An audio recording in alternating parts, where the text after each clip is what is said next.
Hey everybody, I am super excited to be hosting once again an episode of Groundwork TV. We've got a great conversation ahead of us and excited to get back here again with some friends from Oklahoma.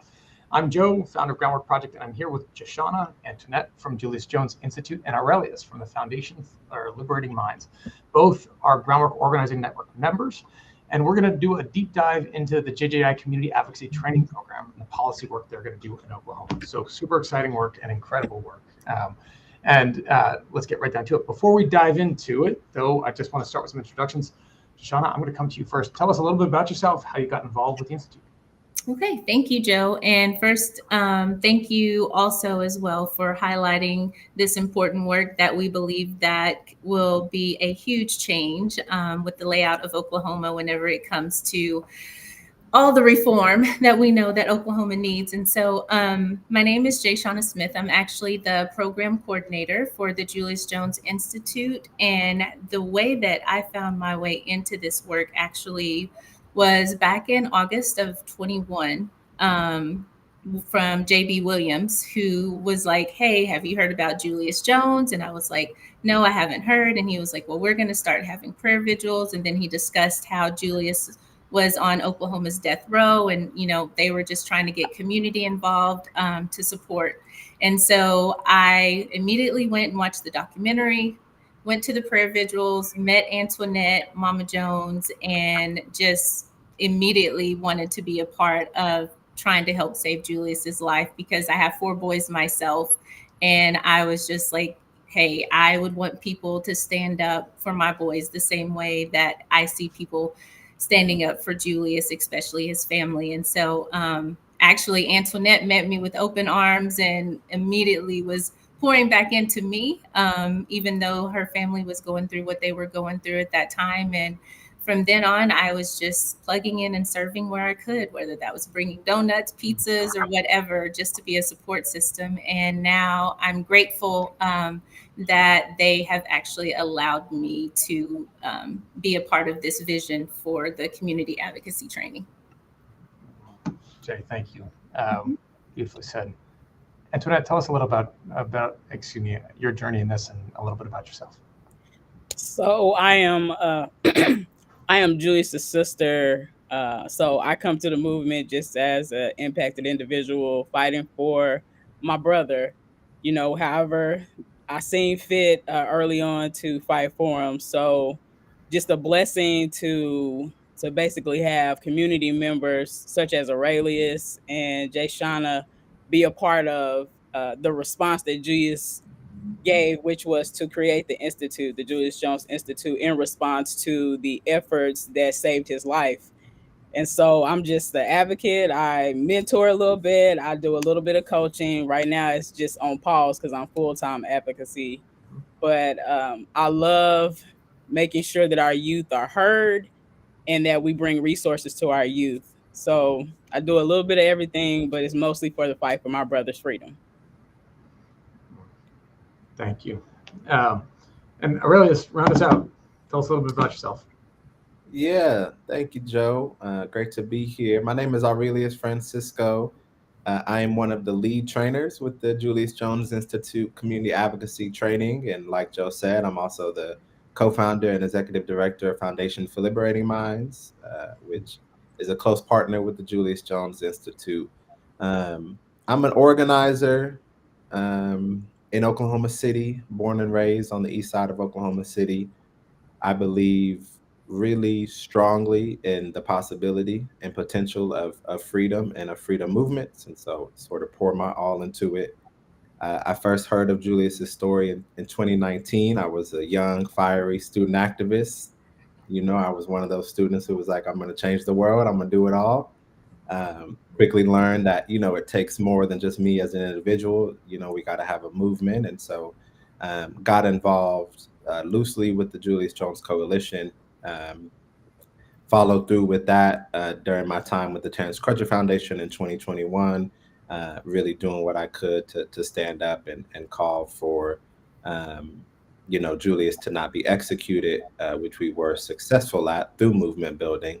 And then I've come on with the Institute to do this training work, really as somebody who has seen the power of people, of the people here in Oklahoma, who has seen organizing change my life, has seen the community change my life, and my loved ones' lives. And that includes Julius and Julius's family and Antoinette, right? Like, and so that's why I'm here is really just to share those gifts of movement building and of organizing, and I'm happy that Net and the family have allowed me to come on board and help out with this training, and to really, have Julius's vision come to life through this training and pouring into young people, which I know we're going to talk more about. Really, thank you. Appreciate the way you describe it, and appreciate your time. Annette, I want to come back to you. So before we dive into the training program, which I do want to get to, but tell folks that are watching this just a quick sketch, kind of broader sketch of what the Julius Jones Institute is, what it does, and kind of what your work looks like. So the Julius Jones Institute is basically a response to Julius hearing some of the videos, some of the walkouts, some of the speeches, some of the songs. And it's basically, the mission is to teach, train, and mobilize advocates and leaders in the community in the state, especially the state of Oklahoma right now, to mobilize systems, to modernize systems in Oklahoma as far as advocacy, enlightening, inspiring our youth to create a more equitable future for us. So that was a response by Julius Jones's effort. He also has always wanted to pour into the youth, and he's always wanted to have a nonprofit to help with social skills, economic development, etc. So the Julius Jones Institute is basically to help advocate for yourself. So if you're a part of it, we're going to help you with resources such as being able to talk to our leaders in the state, especially at our legislative levels. So state and local level efforts. So super helpful. Tell me what role then the community training advocacy training program plays, and kind of how that came about. So the role for the Institute is basically, there were different conversations while we were fighting for Julius's life. And so they were like, I wish I knew my rights. I hate that I can't do anything to help him. He feels like a family member, even though I've never met or talked to him. I heard his case. How come the Oklahoma Court of Criminal Appeals can't understand, like, the evidence that we heard in the commutation? How come they can't understand it in the clemency?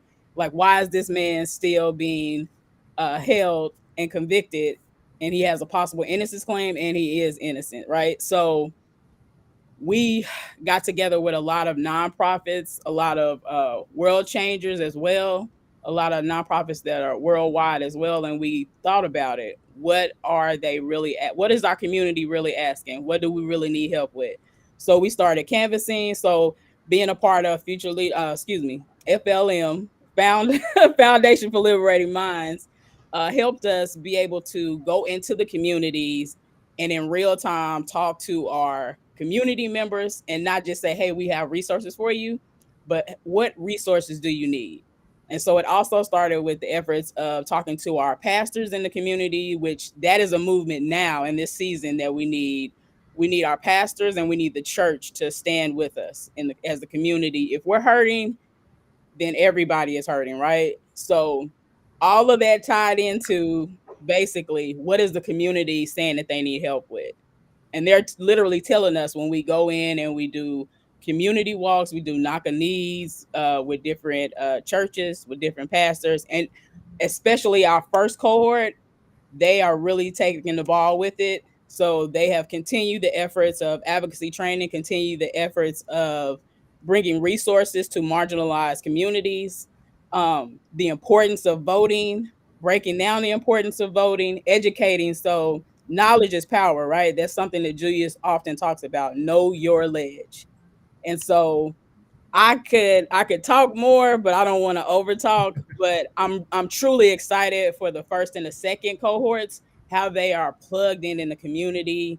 They're now talking about policies, writing policies, etc. So I'm so excited about that, because that is really where we're trying to go with it. don't just say, hey, we're waiting on the Justice for Julius campaign or the Julius Jones Institute.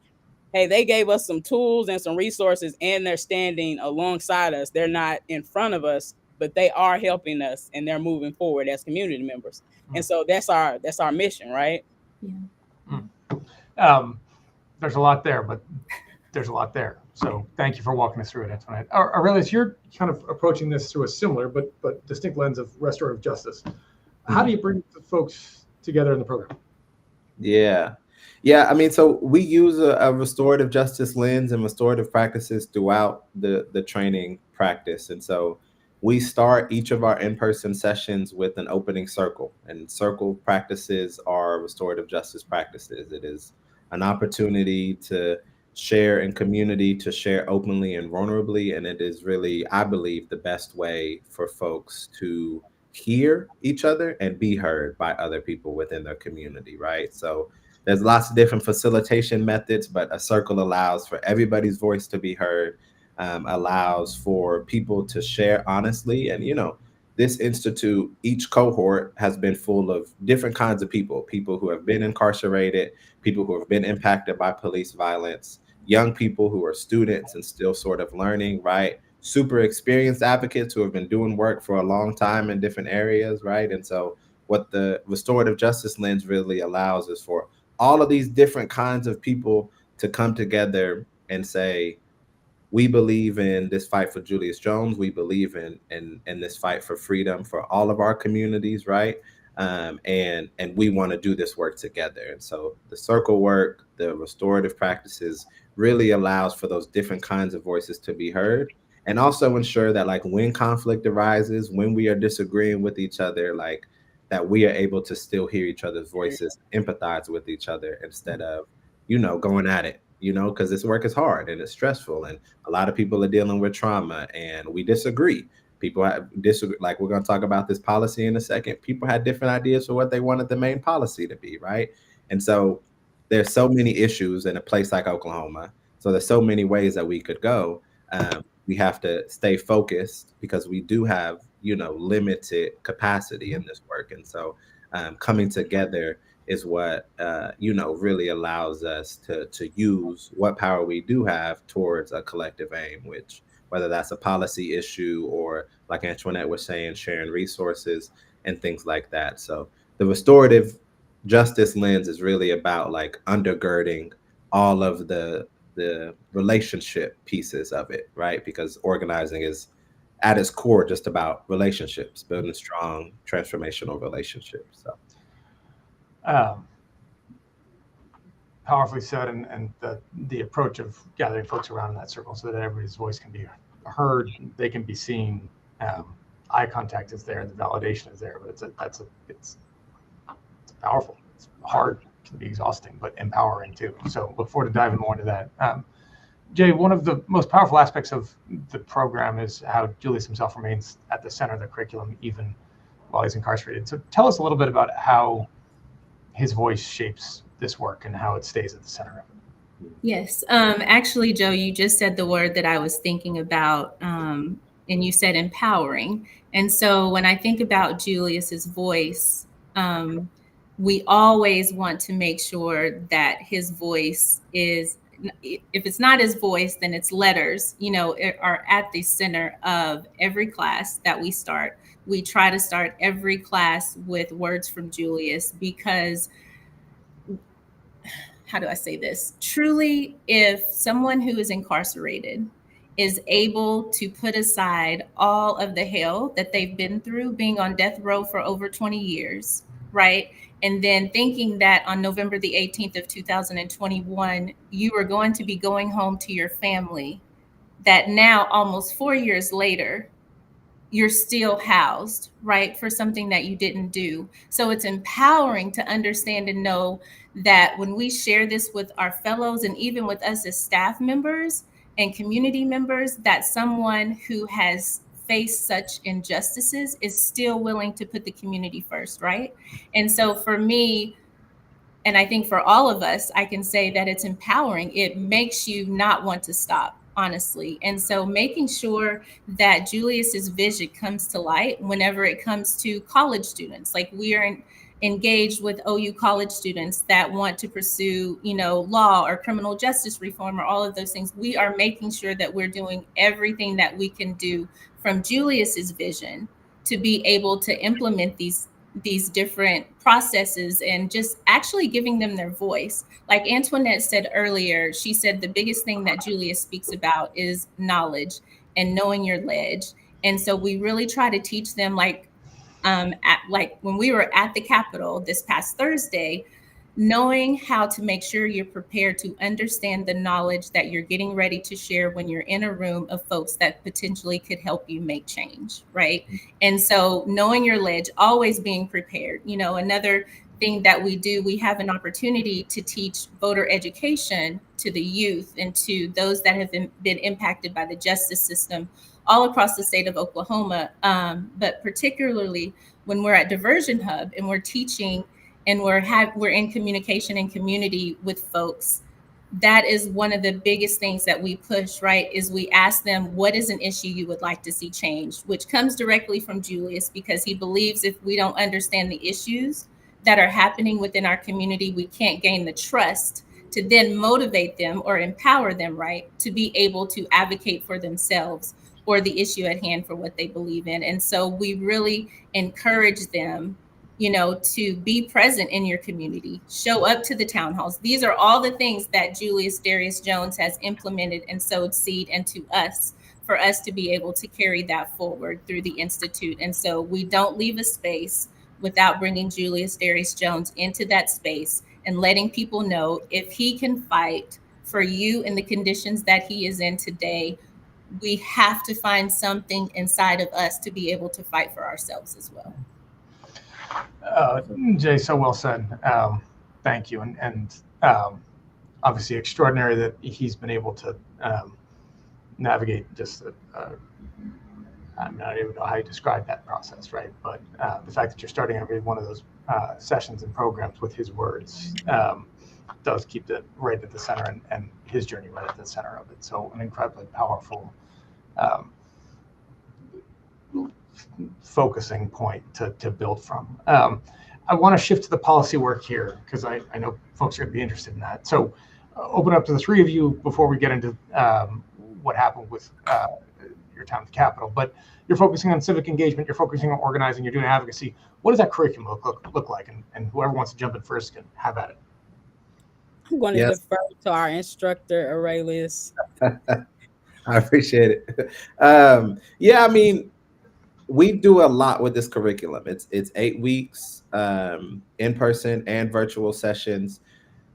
The first part of our time together is really getting grounded in like the foundational principles of community organizing. We talk about the 5 different ways of movement building and organizing, right? From mass protests to structural and community organizing, to alternatives and personal transformation, and then inside game. And we are exemplifying all of these different ways of movement building and organizing by showing the ways that the fight for justice for Julius used each of these different modes, right? And so we also take the fellows through a historical landscape. Somebody who's not on, who's my other co-lead trainer, Carlos Hill, he's a Black historian, a historian of Black people, essentially. And so he takes the fellows and really grounds them in the historical legacies of lynching and the connection between the history of lynching and the death penalty and what was tried to be done to Julius Jones, right? And that historical legacy is also brought in through the different movements that we've had, from the sit-in movement here in Oklahoma City, led by Claire Looper and her students on the NAACP Youth Council. We hear about historical movements from the civil rights movement to the Black Power movement, right? Really making sure that the fellows know that like they are a part of a lineage and a legacy of freedom fighters, and that this isn't a new practice, right? This is something that has been done for every single right that we have today was won by our people in the past, right? And so we are part of that legacy into today. And then, we allow them through a final project to really engage in an issue that they collectively agreed to, and then to do the research work to actually produce a policy memo, which is what they presented at the state capitol, and really ensuring that state legislators buy into this, but also that communities buy into this conviction integrity unit was the policy that they focused on. Which again, just going back to that last point that Jay was making, right, was actually something that Julius had been looking into for some time, right? And so it's just another way that like Julius's voice and his interests are engaging with the fellows' interests and issues that they care about in real time, even though that there is that boundary because he is incarcerated, right? And so maybe I'll let Jay or Antoinette talk a little bit more about the policy itself, but that's an overview. Yeah. And before we talk more about the policy, I think it's also great that the connections that we've made in community, not just in the state of Oklahoma, but all across the United States, from Florida to Mississippi, we're able to bring in these national activists or advocates, right? So that our fellows can hear directly from them, especially the founder of the Justice for Julius campaign, which is CC Jones Davis. We always like to make sure that our fellows hear from her and hear what it was like for her and Antoinette and the family to begin this movement way before it became not way before it became a documentary, but when CC came on board was after she saw the documentary, right? And this was right before everything started happening and they experienced no's. And we think it's important for our fellows to understand, and what CC talked about was that there's equity in people, right? And even though everybody wasn't there at the beginning, they didn't give up and they continued to knock on doors and didn't take no for an answer. And then eventually that equity, and then by the grace of God, it built into a movement, to where it was global. It was a global movement, and over 6 million people signed a petition. And so we feel like these are the types of things that are very important whenever it comes to community advocacy, right? And being able to connect with Jaribu, which is another partner of ours, and being able to connect with Pastor Mike McBride from Live Free USA, and Herman Lindsay from the Witness to Innocence Project. And then even at the Capitol, they were able to connect with Amanda Bass, who is a federal habeas corpus attorney from Arizona who served on Julius's case back in before he was, I know we can shut this out. What am I trying to say? All the way up until he was supposed to be executed back in 2021, right? And so just giving them access to attorneys that are directly connected to Julius to understand all that it encompassed and all that it took to save a man's life, literally. It took all of that to save a man's life. And so hearing from those voices, we feel like really help our fellows understand and know that it may not be easy in the beginning, but don't give up. Given the state of our world right now, one of the hardest things is like giving hope to people that are doing this grassroots organizing, because it's hard and you're just like, what do we do? And so we really want to inspire them not to give up. And it's okay if it gets hard sometimes, right? But we have to pull on each other in the community to be able to continue to push the work forward. And so I just wanted to add that piece in there before we started talking about policy. Yeah, thank you. And I know time's getting a little tight here. So I know you guys just had an extraordinary program at the Oklahoma Capitol where you fellows presented policy memos to state representatives. Walk me through that and how the training program that you did before, 8 weeks long, helped prepare them for it. Well, which one? Where we going? What we doing? Either way, jump on in. Yeah, go ahead, Nat. I'm gonna let you go first. Okay. Remember, you made me be involved with them with the policy, picking the different policies. So I had to get you back. I told you I was gonna get you back. I'm dead.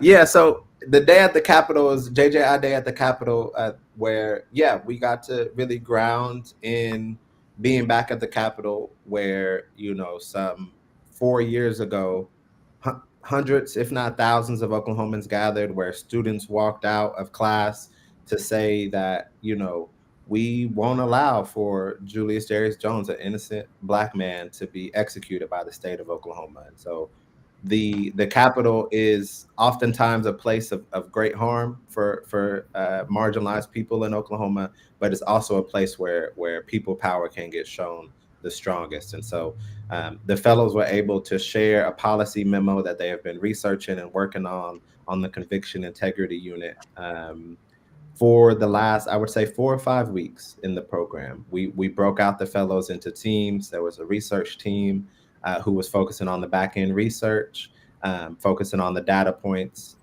of why we need a conviction integrity unit, how many wrongful convictions have been overturned in the state of Oklahoma compared to other states, and also illuminating a couple different stories from Glenn Simmons as well as Julius's story to show why we need a conviction integrity unit to serve as an accountability body, within DA's offices across the state of Oklahoma.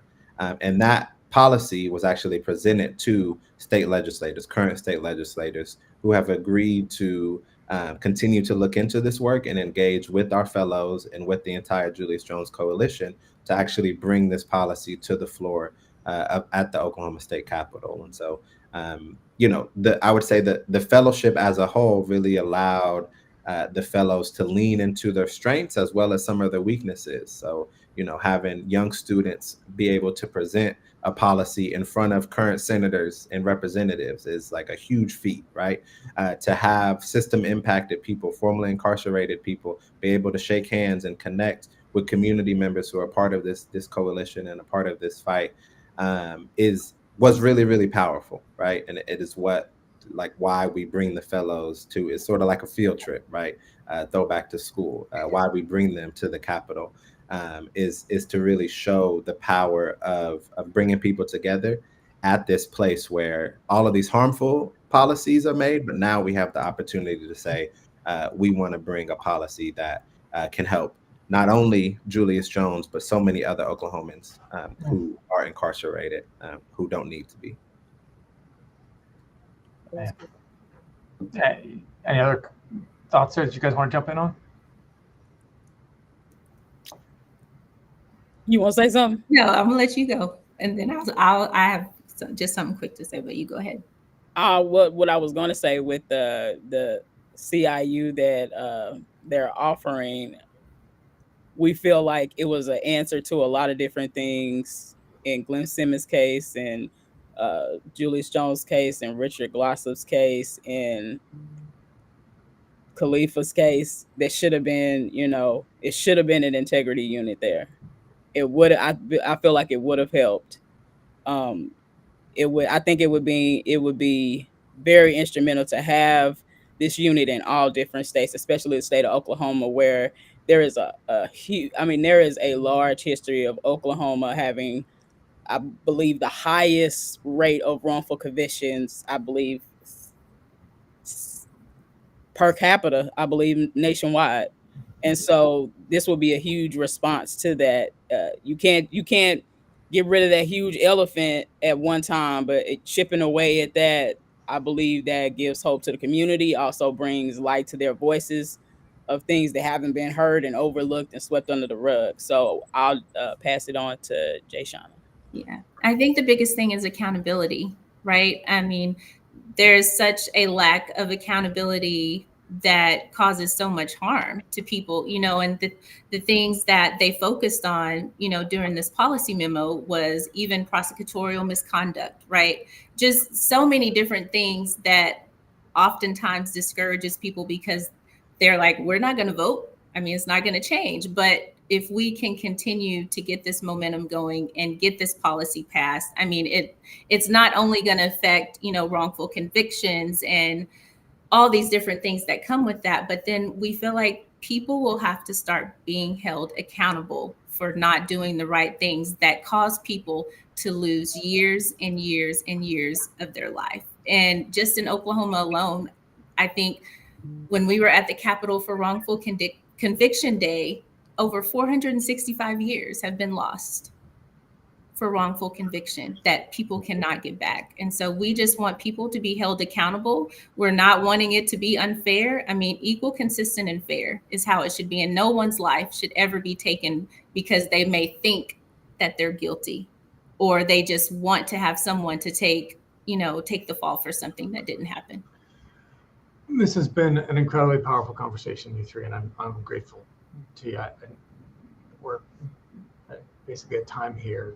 As we wrap up, I'd love to have you either comment on kind of what sustains you in this work, what gives you hope, and what's on the horizon for JJI. We'll let the instructor go first. All right. I don't know. I feel like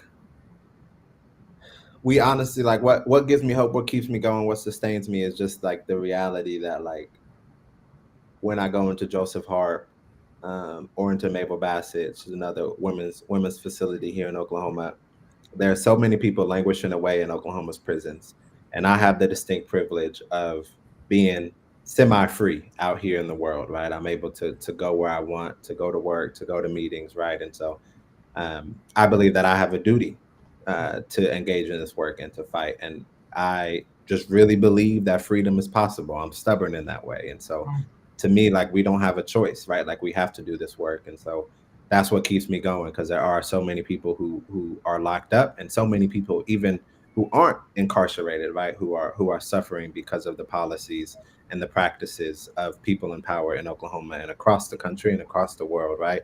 And so there's so much work to be done. And, I feel honored that I'm able to do this work to hopefully make a little bit of change in the place where I was born. So. Yeah.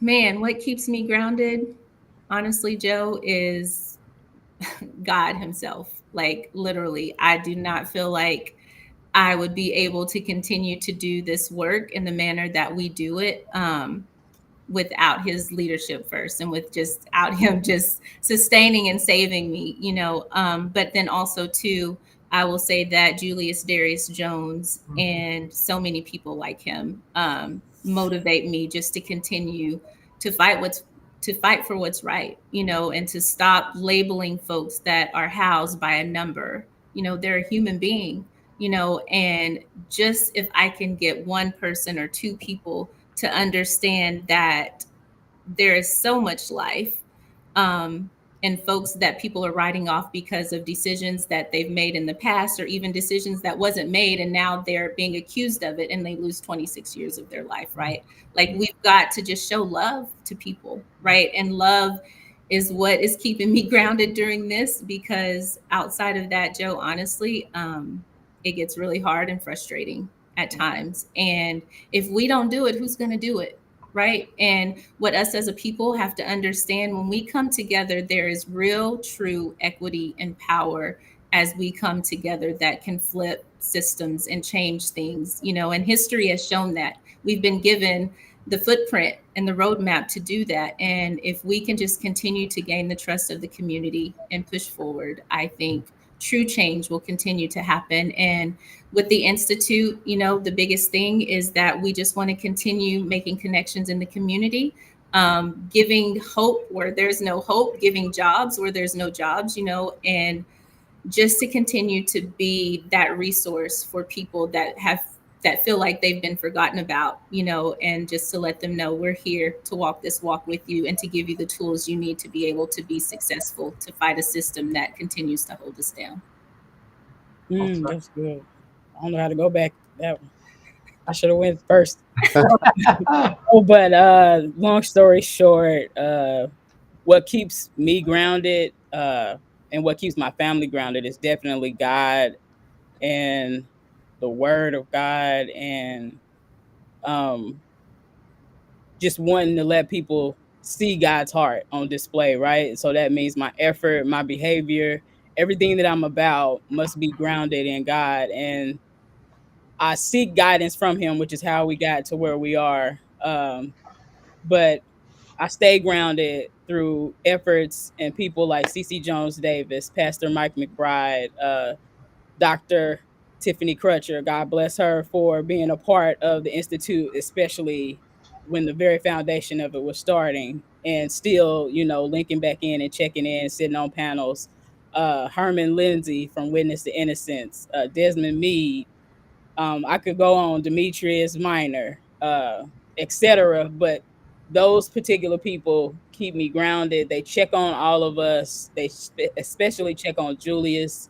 And just the fight for Julius's life and freedom keeps me grounded, keeps us all grounded. And I want people to know that find something that grounds you, because if you don't, you'll fall for anything. And so that's why I love being a part of Groundwork Project. Thank you so much for allowing us to give our story, tell our narrative, and be able to own the work that we do through the efforts that you all provide for us continuously. Thank you. It's our honor. You guys, thank you very, very much. Thanks for the time today. Thanks for Thank you, Joe. Thank you.